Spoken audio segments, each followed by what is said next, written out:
Bismillahirrahmanirrahim. Assalamualaikum warahmatullahi taala wabarakatuh. Salam sejahtera dan selamat petang kepada seluruh rakyat Malaysia. Bersama dengan saya adalah Datuk Dr. Rohaizat, Dr. Nohayati Rusli, Datuk Dr. Chong Chi Kiong dan Dr. Hisham Shah. Kementerian Kesihatan Malaysia ingin memaklumkan bahawa terdapat 66 kes yang telah pulih dan dibenarkan discharge pada hari ini.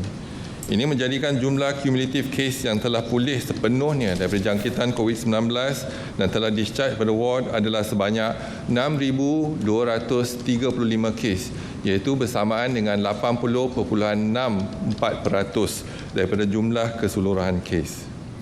Sehingga 29 Mei 2020 jam 12 tengah hari, terdapat 103 kes baru yang telah dilaporkan. Ini menjadikan jumlah kes positif COVID-19 di Malaysia adalah sebanyak 7,732 kes. Oleh itu, jumlah kes aktif dengan kebolehjangkitan COVID-19 adalah 1,382 kes. Mereka telah diasingkan dan diberi rawatan di hospital. Lonjakan kes baru dilaporkan pada hari ini adalah disebabkan oleh kes di kalangan bukan warga negara. Ingin dimaklumkan daripada 103 kes baru yang dilaporkan, 7 kes adalah kes import yang mendapat jangkitan di luar negara. Daripada 96 kes penularan tempatan, 84 kes adalah kes bukan warga negara Malaysia, di mana 53 kes dikesan daripada kluster pedas dan 24 kes daripada kluster syarikat pembersihan. Oleh itu, kes penularan tempatan di kalangan warga negara Malaysia adalah 12 kes sahaja. Sehingga kini seramai 8 kes positif COVID-19 sedang dirawat di unit rawatan rapi dan daripada jumlah tersebut, 2 kes memerlukan bantuan pernafasan. Daripada maklumat terkini yang dilaporkan ke CPRC Kebangsaan, dimaklumkan bahawa tiada kes kematian dilaporkan hari ini. Justru jumlah kumulatif kes kematian COVID-19 di Malaysia kekal sebanyak 115 kes, iaitu bersamaan dengan 1.49% daripada jumlah keseluruhan kes. Kementerian Kesihatan telah mengenal pasti satu kluster baru yang melibatkan pekerja bukan warga negara Malaysia di sebuah syarikat pembersihan. Sehingga 29 Mei 2020 jam 12 tengah hari, sebanyak 24 kes positif COVID-19 telah dilaporkan dalam kluster ini yang melibatkan semua warga negara Bangladesh. Kes-kes positif ini dikesan oleh sebuah klinik swasta yang telah menjalankan saringan COVID-19 ke atas pekerja-pekerja sebuah syarikat pembersihan. Saringan ini telah dijalankan sebagai inisiatif pihak majikan untuk menyaring pekerja mereka. Secara keseluruhannya, daripada 150 pekerja bukan warga negara daripada syarikat tersebut yang telah disaring, 126 kes didapati negatif COVID-19. Daripada 24 kes positif kluster ini, 20 daripada mereka menginap di sebuah asrama di Kuala Langat, Selangor dan kini dirawat di Hospital Sungai Buloh. 4 kes lagi menginap di sebuah pangsapuri di Nilai Negeri Sembilan dan kini dirawat di Hospital Tuanku Jaafar Seremban. Langkah-langkah pembendungan dan pencegahan seterusnya telah diambil seperti mengenal pasti dan menjalankan ujian saringan COVID-19 ke atas semua penghuni dan kontak rapat mereka, termasuk pekerja bukan warga negara yang bertugas di unit lain. Setakat ini seramai 428 kontak rapat telah dikenal pasti dan disaring. Seperti yang telah dimaklumkan Kementerian Kesihatan sebelum ini, didapati kebanyakan kluster yang melibatkan bukan warga negara adalah berpunca daripada penginapan yang sesak dan mempunyai ruang yang sempit, mengakibatkan tiada amalan penjarakan sosial yang selamat. Ini adalah perantara yang amat sesuai untuk penularan pelbagai penyakit berjangkit termasuklah COVID-19. Sehubungan dengan itu, Kementerian menyambut baik pengumuman Yang Berhormat Menteri Sumber Manusia pada 27 Mei 2020 mengenai penguatkuasaan pindaan Akta Standard Minimum Perumahan dan Kemudahan Pekerja 1990 iaitu Akta 446. Pindaan tersebut adalah bagi menambah baik garis panduan penginapan pekerja asing 2018 yang telah disediakan oleh Jabatan Tenaga Kerja Semenanjung Malaysia. Isu ini sememangnya perlu ditangani segera bagi memastikan penginapan golongan pekerja yang tidak kondusif di mana sukar untuk mematuhi amalan penjarakan sosial. Selain itu, majikan juga bertanggungjawab untuk memberi pendidikan kepada pekerja mereka tentang amalan kebersihan, langkah pencegahan jangkitan COVID-19 di tempat tinggal dan juga pematuhan kepada pelbagai SOP yang telah dibangunkan kerajaan untuk industri termasuk pergerakan pekerja. Kementerian Kesihatan ingin menasihatkan orang ramai supaya terus patuh kepada segala nasihat dan saranan yang sering ditekankan kerajaan. Jadikanlah amalan-amalan berikut sebagai norma dan kelaziman baru dalam kehidupan seharian. Antaranya, elakkan 3S ataupun 3C, iaitu elakkan kawasan yang sesak, crowded place, elakkan kawasan yang sempit, confined space, dan elak sembang atau bertutur dengan jarak yang dekat, close conversation. Amalkan 3W, iaitu wash, kerap mencuci tangan dengan air dan sabun. Dan wear, sangat digalakkan memakai alat penutup hidung dan mulut di tempat awam atau jika bergejala. Dan warn, iaitu amaran daripada Kementerian Kesihatan yang lebih berkonsep peringatan seperti yang pertama, elak bersalaman dan bersentuhan. Yang kedua, amalkan etika batuk dan bersin. Yang ketiga, dapatkan rawatan segera jika bergejala. Yang keempat, duduk di rumah dan elakkan amalan kunjung-mengunjung. Dan yang kelima, lakukan aktiviti disinfeksi dan pembersihan di kawasan yang kerap disentuh. Selain itu, diingatkan kepada SOP, iaitu S ialah syarat-syarat yang ditetapkan di bawah PKPB. O ialah orang berisiko tinggi seperti kanak-kanak, bayi, warga emas dan orang kurang upaya perlu dilindungi. Manakala individu tidak sihat dan bergejala dikehendaki segera mendapatkan pemeriksaan kesihatan. P ialah penjarakan sosial diamalkan pada setiap masa iaitu sekurang-kurangnya 1 meter. Kementerian akan terus memantau perkembangan kejadian jangkitan di dalam negara dan juga luar negara melalui maklumat yang diperolehi daripada pihak Pertubuhan Kesihatan Sedunia. Orang ramai akan sentiasa dimaklumkan sebarang perkembangan terkini dan kementerian akan memastikan langkah pencegahan dan kawalan dilaksanakan secara berterusan. Seterusnya dimaklumkan rumusan kes kluster COVID-19 untuk kluster perhimpunan di Masjid Seri Petaling. Bilangan sampel yang diambil dan diuji setakat ini ialah 41,320. Bilangan kes positif adalah 3,370 bersama dengan 8.16%. Kes yang masih aktif ialah 254 iaitu 7.54%. Kes yang sembuh ialah 3,083 kes bersamaan dengan 91.48%. Dan kes kematian ialah 33 kes iaitu bersamaan dengan 0.98%. Dan kluster ini telah melibatkan 5 generasi. Seterusnya dimaklumkan saringan COVID-19 di 378 sekolah tahfiz dan madrasah sehingga 29 Mei 2020. Jumlah pelajar, guru dan kaki tangan yang dikenal pasti adalah 20,741. Jumlah sampel diambil dan diuji adalah 15,173 iaitu bersamaan dengan 72.9%. Jumlah kes positif adalah 687 kes iaitu 4.5% dan mereka yang bergejala ialah 96 kes iaitu bersamaan dengan 14.0% dan mereka yang positif dan tidak bergejala adalah 591 kes iaitu bersamaan dengan 86%. Dimaklumkan saringan COVID-19 di 390 pasar sehingga 29 Mei 2020. Jumlah peniaga, pekerja, pemandu dan lain-lain yang dikenal pasti adalah 41,435. Jumlah sampel yang diambil dan diuji adalah 30,075 bersamaan dengan 77.4%. Jumlah kes positif adalah 271 kes iaitu 0.8%. Dan mereka yang bergejala ialah 37 kes iaitu bersama dengan 13.6%. Mereka yang positif dan tidak bergejala adalah 234 kes bersama dengan 86.4%. Dimaklumkan saringan COVID-19 di 295 pusat jagaan warga emas sehingga 29 Mei 2020. Jumlah penghuni, penjaga dan kaki tangan yang dikenal pasti adalah 12,680.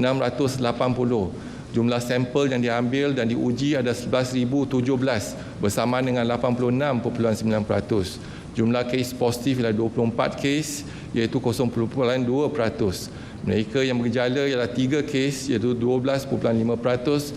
Mereka yang positif dan tidak bergejala adalah 21 kes bersama dengan 87.5%.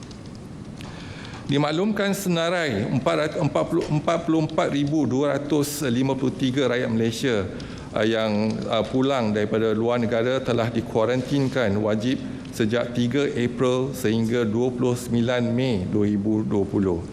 Dan 34,980 individu telah tamat tempoh kuarantin selama 14 hari.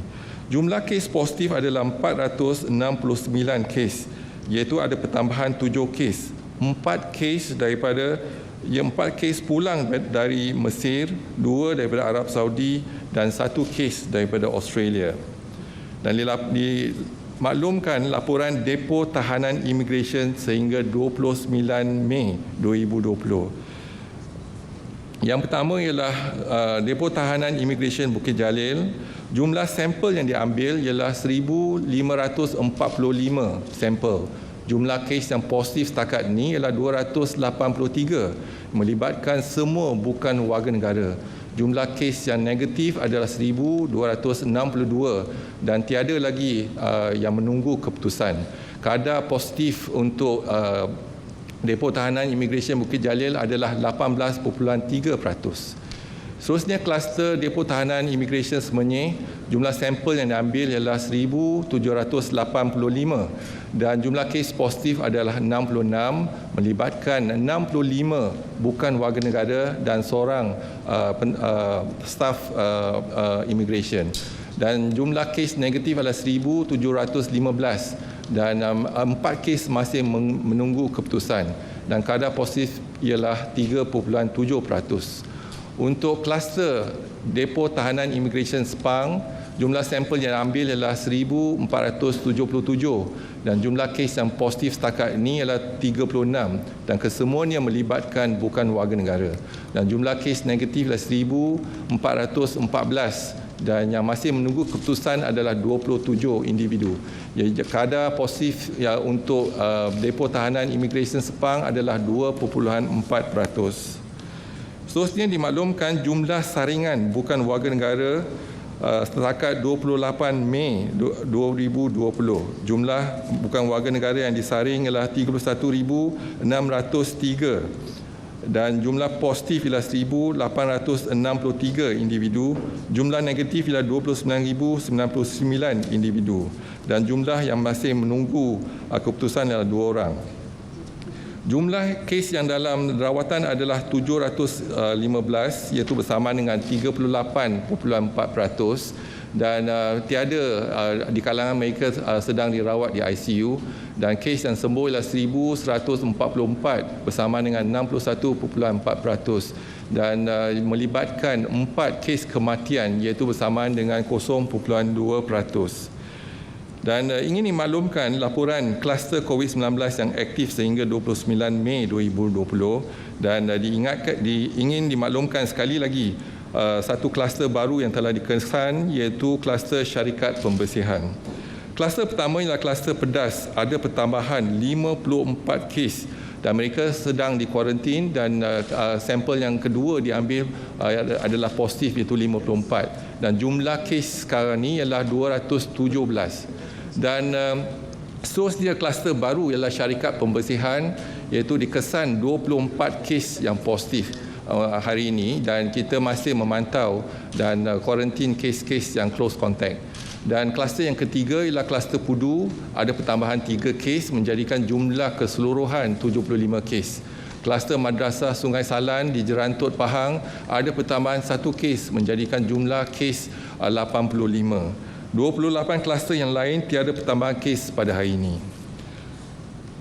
Seterusnya dimaklumkan kapasiti harian 43 makmal COVID-19 sehingga 28 Mei 2020. Kapasiti maksimal ialah 29,789 dan jumlah ujian seharian ialah 22,237 bersamaan dengan 75%. Dan dimaklumkan juga jumlah sampel dan ujian pre-op ataupun sebelum pembedahan di Hospital Kementerian Kesihatan adalah 15,458 pesakit dan jumlah kes yang positif adalah 13 bersamaan dengan 0.1%.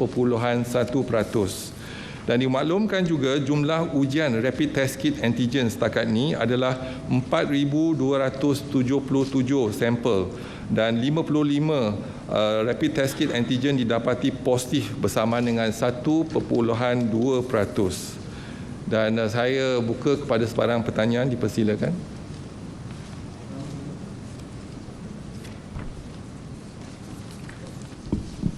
Assalamualaikum, saya Syamsiah bernama. Okay, Datuk, saya nak bertanya tentang pemakaian mask ketika aktiviti riadah seperti berjoging kerana ada kes remaja meninggal dunia ketika menjalankan aktiviti gym di China kerana memakai mask.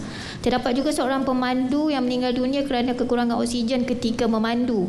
Selain bergejala, adakah keperluan pemakaian mask ini perlu mengikut situasi kesihatan individu? Terima kasih, Datuk. Terima kasih. Jadi kalau kita memakai mask, ada banyak jenis mask tu. Contohnya kalau N95, jadi mask tu kalau kita pakai mungkin dalam 3 jam, 4 jam kita akan rasa lemas. Jadi apa yang penting, kalau kita tengah berjoging dan tak ada orang sekeliling, kita boleh buka mask. Dan juga apabila kita memandu, tak semestinya kita pakai mask kalau tak ada orang di sekeliling. Kalau memandu seorang dalam kereta, tak perlu kita pakai mask. Kita hanya disarankan pakai mask bila di tempat awam ataupun kalau kita bergejala di tempat awam. Tapi kalau kita bersendirian semasa jogging, pastikan semasa jogging kita cuba elakkan penjarakan. Kalau 2 meter, 3 meter lagi bagus. Jadi kalau masa jogging tak perlu kalau kita pakai mask kalau bukan di tempat yang awam ataupun tempat orang ramai. Jadi ini yang penting sebab kita pakai mask ialah untuk kita memutuskan jangkitan kalau kita rapat dengan seseorang. Jadi kalau kita boleh pastikan penjarakan, jadi mungkin kita tak perlu gunakan mask ketika itu. Dan apabila kita memandu seorang diri contohnya, tak perlu kita pakai mask. Jadi bila kita pakai mask mungkin pernafasan kita ataupun mungkin akan kita rasa rimas dengan pemakaian mask tersebut. Jadi inilah yang kita nasihatkan kepada rakyat Malaysia yang memakai mask. Hi, DG. Isan from GG Press. MOH has since May 18 stopped uploading the map with red zone, green zone to the social media. Can we know why? And as this is a matter of transparency. Thank you. Thank you very much. Indeed, there's so much information that we have and the requirements. So today we have decided, since there's a request for the information, we will release the information, the map, the red zone, the yellow zone, as well as the green zone. We will release the information because there's a request from the public. We will release it. It's not the issue of transparency. In Ministry of Health, we practice accountability and transparency. Assalamualaikum Farhan daripada Bernama. Nak minta perincian tentang kluster baru ni. Untuk kluster baru ni, adakah ia melibatkan kes rentas negeri sebab ada 2 kawasan, Kuala Langat dengan Nilai, dan apakah punca jangkitan untuk kluster ni? Terima kasih. Terima kasih. Jadi kita lihat pada syarikat pembersihan ni, dia di sepadan di antara Selangor, Kuala Langat dan juga di Nilai iaitu Negeri Sembilan. Jadi penempatan ataupun penginapan mereka adalah dalam hostel. Jadi apa yang kita lihat ialah mungkin sekarang ini melibatkan 24 bukan warga negara iaitu warga negara Bangladesh, dan apa yang kita pasti ialah kita akan laksanakan kontak rapat dan saringan di tempat duduk. Dan salah satu ialah mungkin dengan ruang yang sempit antara kalangan mereka dan juga penjarakan sosial tidak dapat diamalkan. Jadi kita harap kita dapat melaksanakan saringan dan juga di kawasan penginapan mereka, dan kita juga tengah siasat punca sebenarnya. Yang penting ialah kita telah kesan satu kluster, dan sebagaimana dengan kluster-kluster yang lain, kita akan meningkatkan tindakan kita untuk kita mengawal merebaknya COVID-19 ni. Jadi sekarang ni kalau kita lihat pada penemuan ataupun pengesanan kluster syarikat pembersihan, kita harus puji kepada majikan tersebut kerana majikan tersebut melaksanakan inisiatif sendiri untuk menyaring, menghantar pekerja-pekerja mereka untuk disaring. Dan sekarang ni dah kes yang positif, kita dapat ambil tindakan. Kalau tidak, kes ni mungkin akan menjangkiti. Jadi adalah penting untuk majikan, rakyat seluruhnya bekerjasama dengan Kementerian Kesihatan untuk kita mengambil tindakan sosial yang bertanggungjawab untuk kita melaksanakan saringan kepada anak-anak buah kita, iaitu kalau boleh majikan menjalankan saringan seperti ini, kita dapat mengesan lagi lebih ramai kes-kes yang positif. Jadi saya ingin ambil kesempatan ini untuk ucapkan tahniah kepada majikan tersebut kerana inisiatif ini telah berjaya untuk mengesan satu kluster lagi di dalam negara kita. Assalamualaikum Datuk DG. Saya ada satu soalan berkenaan dengan kluster bukan warga negara. Seperti yang Datuk DG sebut tadi, perangkaan setakat 28 Mei ada 31,603 bukan warga negara yang telah disaring. 1,863 adalah positif. Boleh saya tahu daripada positif ni berapa yang ada gejala, seperti juga breakdown seperti kluster-kluster lain seperti pedas dan sebagainya, dan jumlah yang negatif daripada yang disaring, adakah mereka semua telah menjalani kuarantin dan sama ada sudah habis tempoh kuarantin? Soalan berkaitan juga berkenaan dengan bukan warga negara ni, adakah KKM telah mendapat kenal pasti strain ataupun varian genetik mana dalam bukan warga negara, sama ada A, B ataupun C? Terima kasih. Terima kasih. Jadi kalau soalan yang diajukan, contohnya syarikat pembersihan tersebut, dia tak ada gejala, tetapi sebab ada satu majikan pastikan semua pekerja mereka disaring, jadi kita dapat kesan.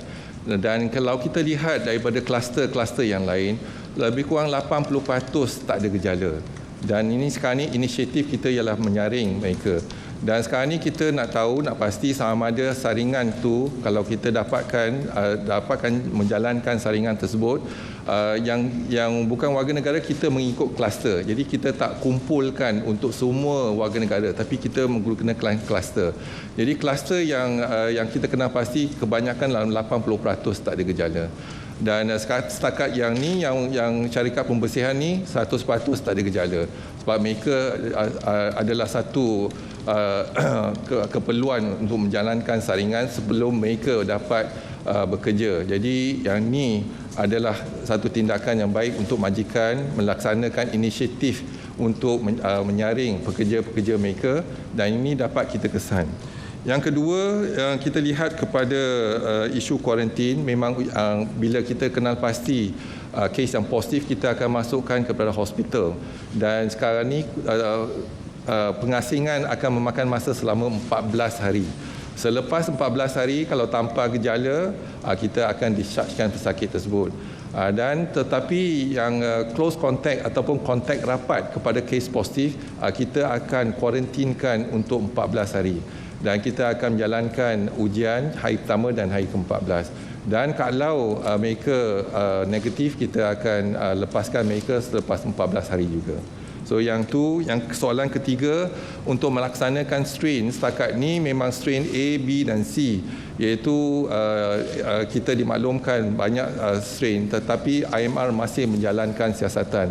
Kita melihat kepada strain A contohnya di US, strain B di Wuhan, dan strain C dimaklumkan di Singapura dan juga di Eropah.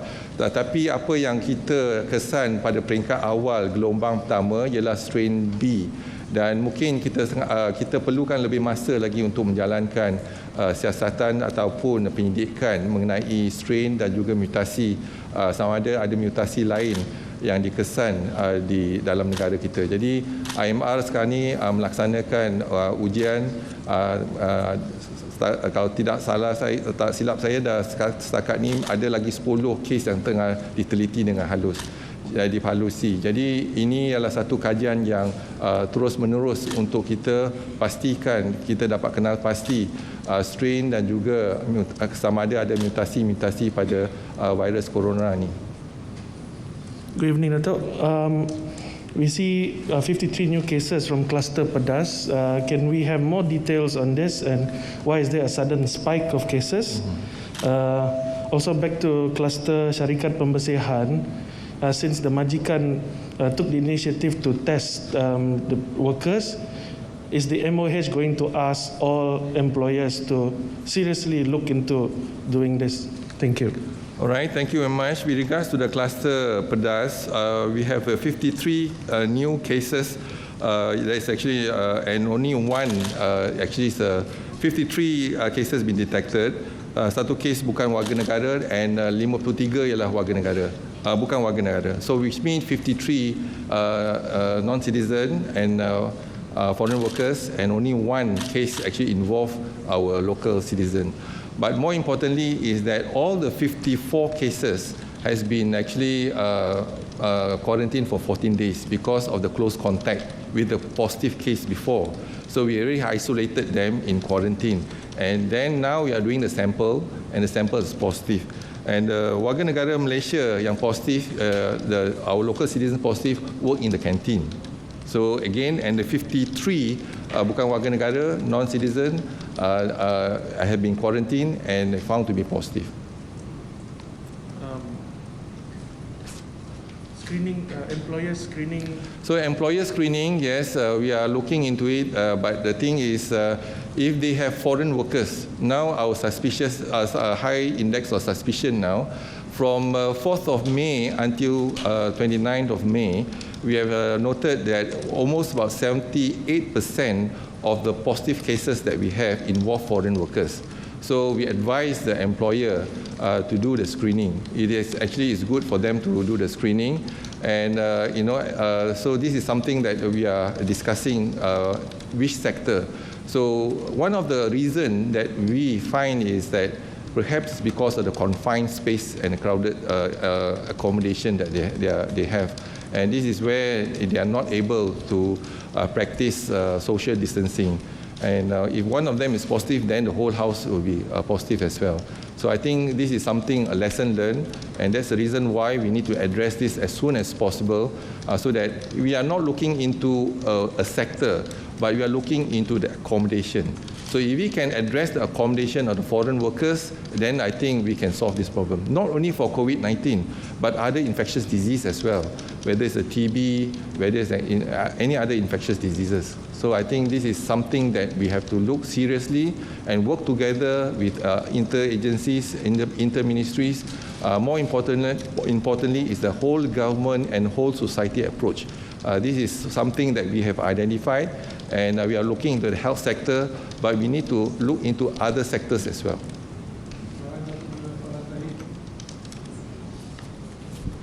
Hi, Dato'. Hi, Dato'. We've seen in the past few days cases swinging between three digits like today and very low double digits.